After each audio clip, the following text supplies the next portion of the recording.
Pardon me. Thank you all. I'll just get this started, and thanks to Oz who's lent me his computer as well. When we think about cooperation in board games, we typically think about board games that are overtly cooperative. So games where the players have to work together to save the world, to solve a problem or a puzzle, or to create something, often in a particular way. And we contrast that with games where players confront and attack one another, or where they compete to control territory or access resources. But in fact, this very binary view of competition and cooperation misses a lot of the really rich interactions that happen during play.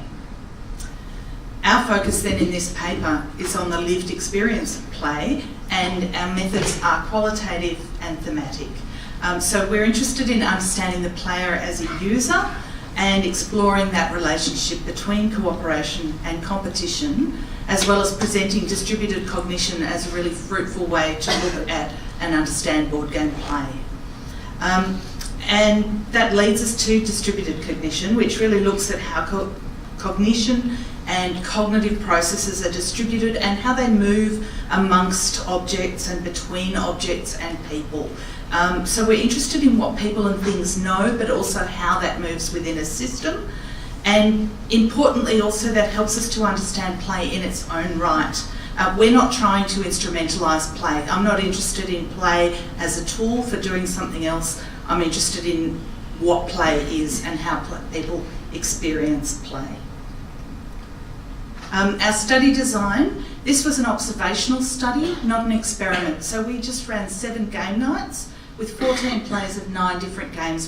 By and large, the players actually selected which games they wanted to play.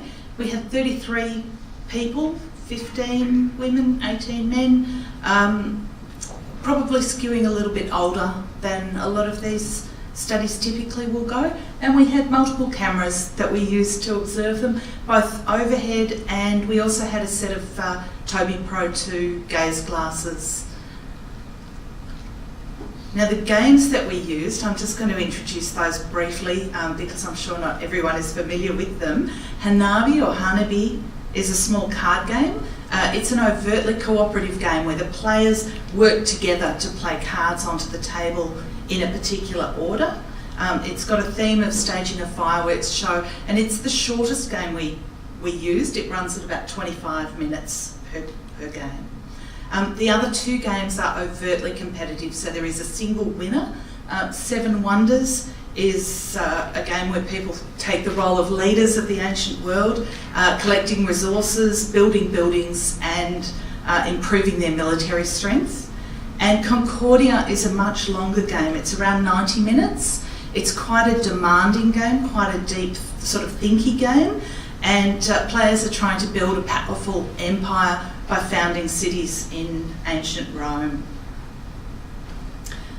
Now, McEwen and Goodwin proposed a model of layers of interaction based on a study of online games of chess. And they have these 4 levels where you start with the physical layer, that's the pieces and the board, and they argue, I think quite rightly for chess, that's virtually invisible to the players. It's not something that players really think about. And then you have the syntactic layer, which is the rules. How do you play the game? How do you use the pieces? The strategic layer is then where the players are using those pieces and those rules to do clever things. And the personality layer is where they're making judgments, I suppose, or forming opinions about other players based on their actions. And so they in effect sort of set up this binary structure where cooperation happens at those first two layers, the physical and the syntactic, and then competition occurs on that strategic level. And why I want to talk about this here is it makes absolute sense, right, that you're cooperating when you're moving the pieces, when you're interpreting the rules. But what was interesting in our study was that we found that players were also cooperating on those other 2 layers at a strategic level and at a personality level. So for example, trading with one another or finding an optimum route between two cities or a way to do something at lower cost is a form of cooperation that's very strategic. And role-playing, or also just genuinely congratulating another player on a clever move or on a great die roll, is something that happens on that personality level.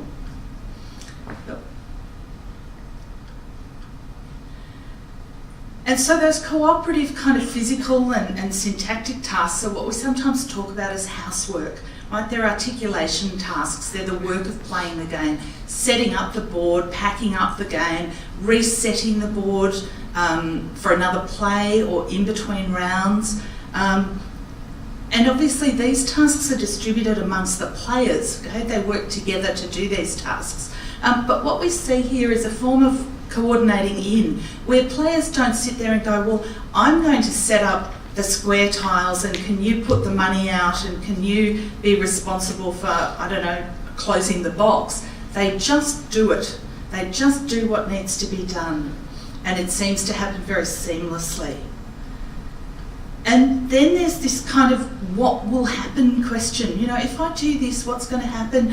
Will I go this way or will I go that way? That's really happening on the strategic level, but is still perhaps a form of articulation work.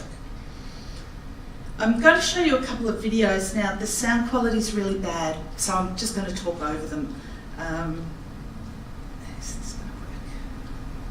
So this first one is from a game of Hanabi. And it shows some really overt cooperation. It's an extended clip from the third vignette in the paper.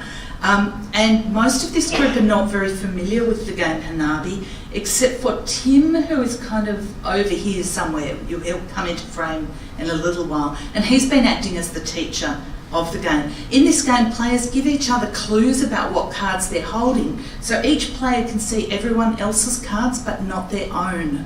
And they're trying to learn more about what cards are in their hand. Sarah, over here at the top right, is trying to decide which card she's going to play. And although this is an overtly cooperative game, the other players can't tell her anything on her turn. They just have to hope that she remembers some important information about her hand of cards. And she knows she's got 2 4s in her hand, but she can't remember which cards are the 4s. And she's saying, maybe I'll randomly pick one. And then she looks over and they're all laughing, they're all having a great time, even though they're not going to succeed because she's forgotten. And then she notices what Tim's done. She says, I should have done what you've done. It's the 5 holding technique. And he's kind of holding his 5, the very valuable card in his hand, in a strange way between his fingers. He's using his body to remember what's going on with his cards and which card is which. So in Hanabi, they're cooperating with one another, with the game pieces, with their bodies, and the tension in this game really comes from that players versus game, from playing against the game. In this next video, the players are playing 7 Wonders. This is the 5th vignette in the paper. And again, this sounds pretty dreadful, but what happens here is that Anne, who is sitting again in this corner here, is a new player. She doesn't really understand how to play the game and she makes a mistake. At the same time, Cora up here is taking her time. She's being quite slow with her turn, trying to remember what the best move is. And Sally here has taken on the role of the teacher. So she's kind of clarifying the rules for everybody.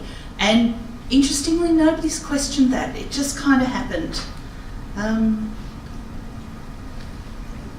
So they're all ready to turn over their cards and then they realise that Cora hasn't actually played her card yet. So she's checking what a card does.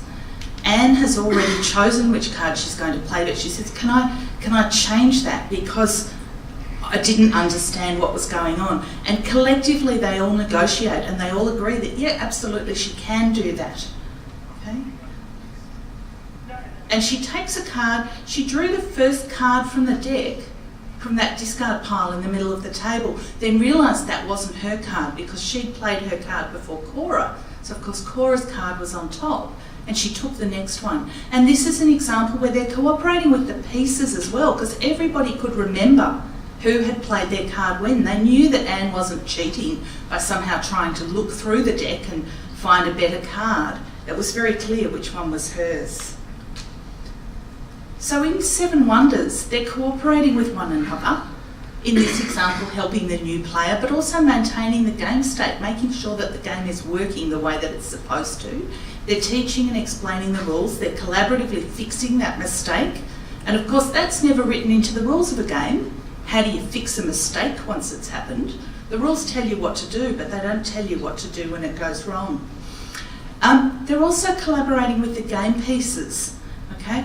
Both in terms of the information that they get from the colour of the card that tells them about what kind of card it is, and also in that use history where the cards are stacked on top of one another in a sequence, so that order of the cards gives them information about what's happened in the game.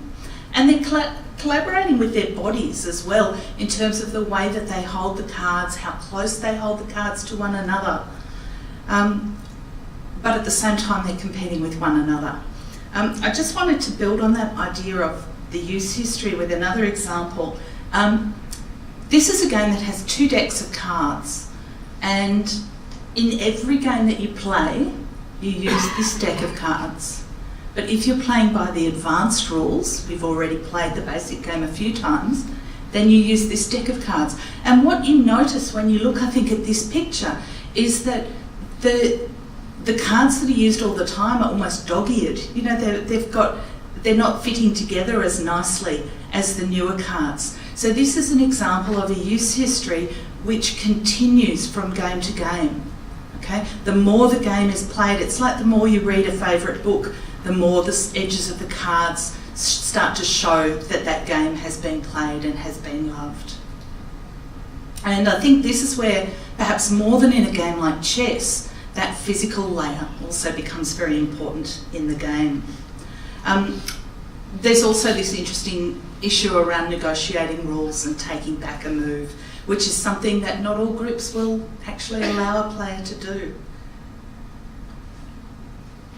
Got one more video. This is from the game of Concordia.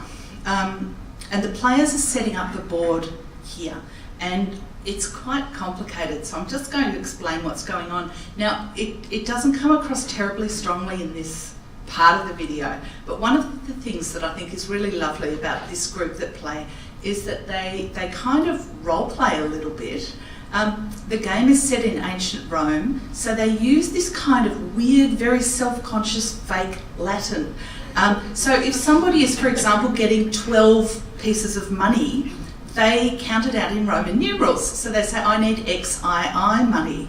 You get some interesting maths there when it's like, I get XII and then I get VI from this, and then I have to pay II or IX for this.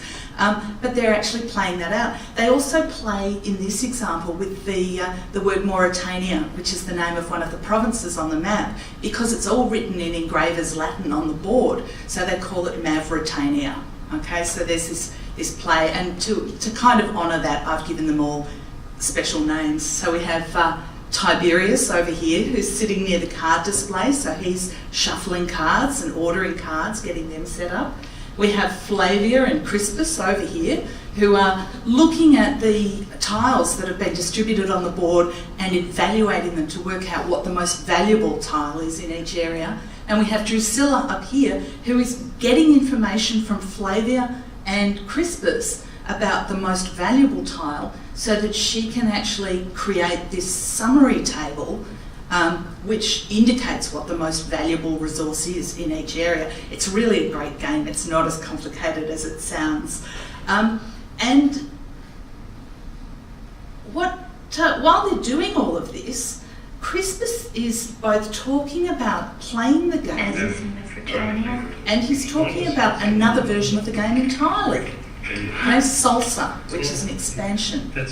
So Tiberius is telling Crispus about the Salsa expansion, but Drusilla is then checking to see what's going on in the different provinces. And so Crispus is actually in these two conversations. So there's a lot of different forms of cooperation going on here as well as obviously the players will be competing with one another. Now, What was interesting to me, particularly in this game, was the granularity of the pieces. Remember I said this is really important, this cooperation with the pieces. And because the pieces are individual pieces of money, individual pieces of resources, that lets the players group them, sort them, order them, okay, to support their own understanding of the game and to support their own cognitive processes.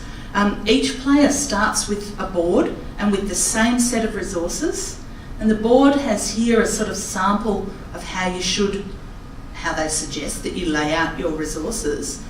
Yet each of the 4 players in that game set their board up differently.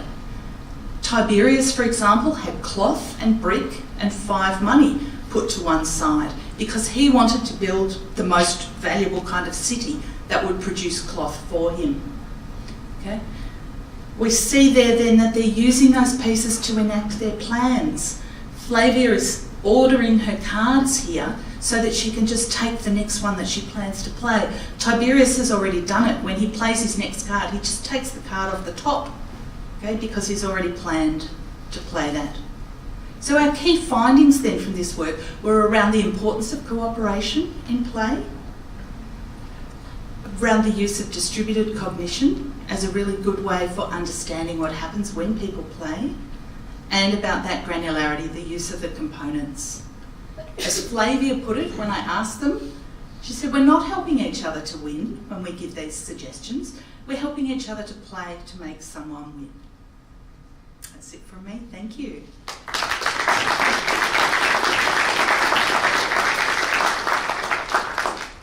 We have time for 1 or 2 questions.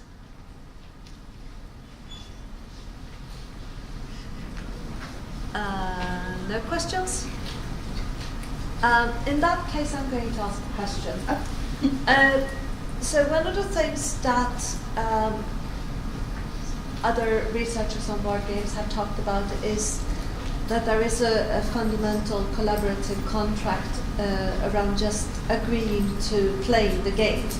So that's why you get the cheater and the spoil sport and those kinds of roles, the disinterested player, that are just not acceptable to the group. So how much do you think that these kinds of collaborations are related to basically performing the play contract as such?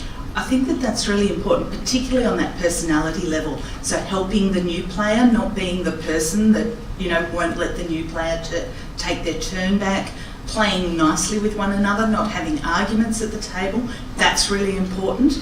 But I think that this goes beyond that social side, because here we see them, planning out a move and then saying, and somebody will say, actually, you could do that more cheaply if you wanted to, or more efficiently if you wanted to. So that's where we're taking it into, I guess, going back to that 4-layer model, we're taking it into that kind of model where people are enacting their strategy. So Zach Tubes, New Mexico State, did it this time. It's actually kind of a follow-up to Annika's question. You had the McEwen slide, which was kind of separated into what was cooperative and what was cooperative or competitive. And I was kind of wondering if because that was kind of like in a digital context for a physical game, where the digital side is basically, I assume, enforcing the rules around how pieces can move and these things that you actually have to negotiate by hand. So I was just wondering, is that kind of part of why you think maybe you saw cooperative where they saw competitive? Is it something in this disconnect from having to sort of actually have to work together versus letting the computer handle what would otherwise be? Yeah, I think that there's a part of that, but the computer's not going to make suggestions about how you could do your turn more efficiently. The computer actually is not going to let you take your turn back, and it's certainly not going to let you stick, $500 under the corner of the board if you're playing Monopoly in case you land on one of the valuable spaces. So I think that in computer gaming, one of the things that we're missing is that understanding of the granularity of the pieces and how we use them.